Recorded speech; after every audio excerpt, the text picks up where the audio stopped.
Keynes, his magnum opus was this large two-volume treatise on money that he produced in 1930.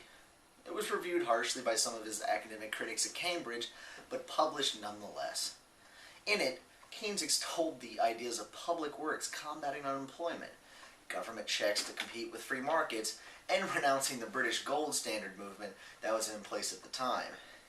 Now, if you look closely, you can see a lot of the ideas of why Henry Morgenthau was against FDR playing with the gold supply, the creation of all the works foundations, as well as also the idea that from time to time the government needs to step in and have a little push.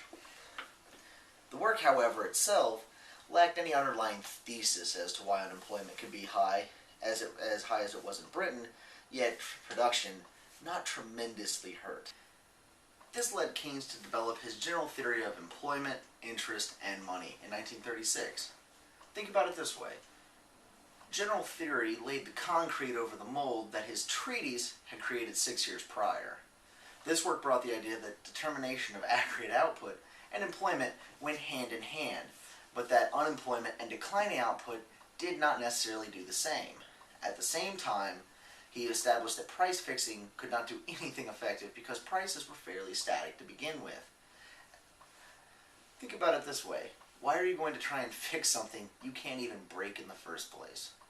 In addition to this, he also formulated the notion that money and assets actually become more desirable the easier it is to liquidate them into cash. And the more hoops you have to jump through and paperwork you have to fill out, the less desirable that money becomes, as well as the perceived value of those monies falls.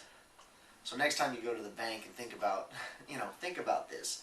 Ask them about their liquidity preference. Well, to sum up the main point and simultaneously channel, the raging Cajun Mr. Carville, it's jobs, stupid. It is in the time following his general theory, though, that Keynes' health begins to decline. He's still an active author and writes for a number of columns and journals. Even with the spark of World War II, Keynes is quick to publish a little book that he titles How to Pay for the War.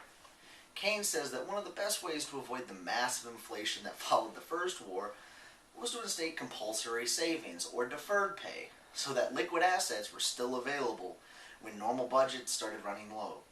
In addition, he says that interest rates should be regulated and kept low so that some of the price gouging that occurred previously was sidestepped.